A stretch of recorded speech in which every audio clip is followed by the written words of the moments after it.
of strong, of power, of dignity, of freedom for Africa. Africa for Africans. The land of Africa is for Africans everywhere. Our land is our land. Everything is our land. My brothers everywhere. You are.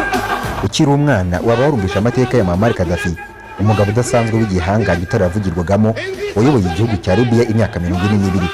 Amateka y'abakoloni Muammar Gaddafi ndetse nuko yakojeje hagati mu ntozi ubwo yacaga umurongo utukura mu nyanja kugira ngo ahanganire Leta Zunze Ubumwe za Amerika.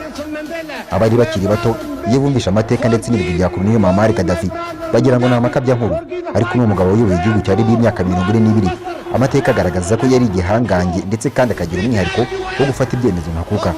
Muammar Gaddafi uyu nguyu ni umugabo uhanganye na Leta Zunze Ubumwe za Amerika ku buryo bwuzuye, atitiza umugabo we n'uyobora ndetse na Leta Zunze Ubumwe za Amerika kugeza amagingo aya ngaya. Uyu mugabo afite umutungo ukimugira umwe mu baherwe bakomeye mu isi, kandi yarishwe mu mwaka wa 2011. By'umwihariko muri iki kiganiro tugiye kurebera hamwe amateka mutabwi wadasanzwe ya koloni Muammar Gaddafi ndetse n'umujyi ahanganye n'igisirikare cya Leta Zunze Ubumwe za Amerika kugeza ku munota wa nyuma.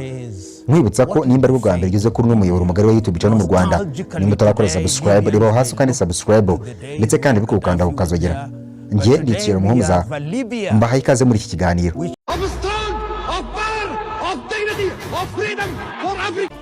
Abakiri bato bumva ibigwi bya koloni Muammar Gaddafi bakagira ngo harimo amakabya nkuru, ariko n'umugabo wayoboye Libya imyaka 42 yose. Ahangaha amateka agaragaza ko yari igihangange gikomeye cyane muri Afrika ndetse n'isi muri rusange, ndetse kandi akagira n'umwihariko wo gufata ibyemezo bikakaye. Urugero rworoshye, Muammar Gaddafi nuko yakojeje hagati mu ntozi ubwo yacaga umurongo utukura mu nyanja ya Mediterane ngo Leta Zunze Ubumwe za Amerika nimba ziyumvumva zizaharenge. Nyuma yo kuharenga, Leta Zunze Ubumwe za Amerika ngazahita zigira ubushwambagara. Muammar Mohammed Abu Menyar Gaddafi uyu nguyu yateye ubwo ya perezida wa Leta Zunze Ubumwe za Amerika Ronald Reagan wayobaga Leta Zunze Ubumwe za Amerika iki gihe, ndetse kandi anaca umurongo ntarengwa mu nyanja ya Mediterane asaba ko Leta Zunze Ubumwe za Amerika niba yumva zifite ingufu zazarenga uwo murongo utukura mu nyanja ya Mediterane. Hanyuma Leta Zunze Ubumwe za Amerika akazihindura ubushwambagara.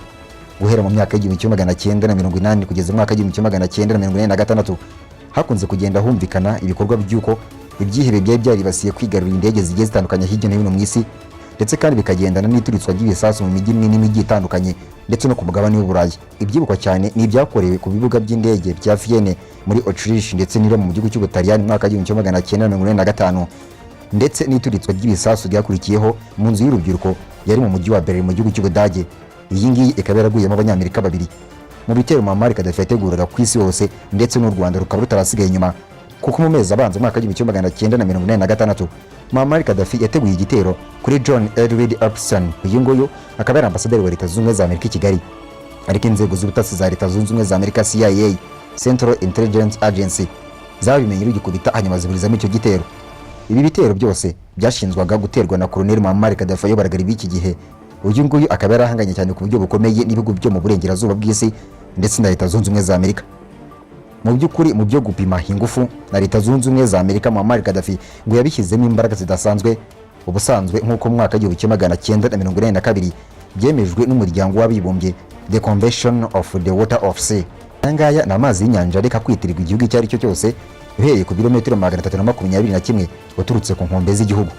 Ariko mu by'ukuri perezida wa Libya Muammar Gaddafi wari iki gihe mu myaka y'1980, iki gihe aya mahame yose yarenzeho afata ikigobe cyose cya Sirte kiri mu nyanja ya Mediterane. Iki gihe nibwo yaciye umurongo awita umurongo w'urupfu. Iki gihe Muammar Gaddafi kandi ntibyarangiriye aho, yahise atangira kuvuga ko uzahirahira akarenga uwo murongo utukura igihugu cye kizahura n'ibibazo bikomeye cyane. Si byarangiriye aho, ahubwo yanavuze amagambo akomeye cyane avuga ko uzahirahira akarenga uwo murongo azamurasa nta kabuza. Mu byo Muammar Gaddafi wayoboye imyaka 42 yakoraga byose, mu by'ukuri ngo nta mikino n'imwe yabaga irimo, ibyo yavugaga byose yabishyiraga mu bikorwa. Urugero rworoshye, nk'inkombe zose z'amazi zazengurukaga igihugu cya Libya yari yaramaze kuzizengurutsa intwaro zose zihandura indege kugira ngo yirinde ko hari uwamuca mu ihumye hanyuma akarasa Libya akoresheje ibitero byo mu kirere cyangwa se mu mazi. Leta Zunze Ubumwe za Amerika ariko ku ruhande rwayo yirinze cyane kwerekana ko ishishikajwe cyane n'ibikorwa by'ubushotoranyi bya koloni Muammar Gaddafi, ahubwo ishyira imbaraga cyane mu kumufatira ibihano bigiye bitandukanye harimo iby'ubukungu ndetse n'ubucuruzi mpuzamahanga, ndetse no kubuza perezida Muammar Gaddafi gukorera ingendo zose zigiye zitandukanye muri Leta Zunze Ubumwe za Amerika ndetse no ku mugabane w'Uburayi. Gusa Leta Zunze Ubumwe za Amerika zo zari zirimo gutegura ibitero byayo mu ibanga rikomeye cyane izagaba ku gihugu cya Libya mu ibanga. Ibi ngibi bitandukanye nuko byari bisanzwe mu myaka yari ishize, kuko aho Leta Zunze Ubumwe za Amerika zabaga zigiye kurwana byakundaga kwifatanya n'ibihugu by'inshuti bigiye bitandukanye. Kuri iyi nshuro ariko iki gihugu cya Leta Zunze Ubumwe za Amerika cyari igihe kirimara, kuko uretse igihugu cy'Ubwongereza bwatanze inkunga ikibuga cy'indege cya Upa Hayford indege zaga iki gitero zahagurukiyeho.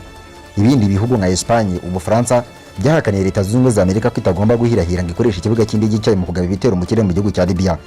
Ibi ngibi byasabye indege z'intambara za Leta Zunze Ubumwe za Amerika gukoresha ikirere cy'amazi magari ya Mediterane ku birometero bisaga 2400 uvuye mu gihugu cy'Ubwongereza. Igitero nyirizina ku mujyi wa Tripoli ndetse na Benghazi ku itariki 15 Mata mwaka w'1946 ahagana ku isaha y'isa 8 z'ijoro nibwo urusaku rusa n'inkuba zikubise rwumvikanye cyane mu mujyi wa Tripoli ndetse na Benghazi ufatwa nk'umujyi wa kabiri mu gihugu cya Libya. Iki ngiki ni igitero cyakozwe n'indege z'intambara 42 za Leta Zunze Ubumwe za Amerika.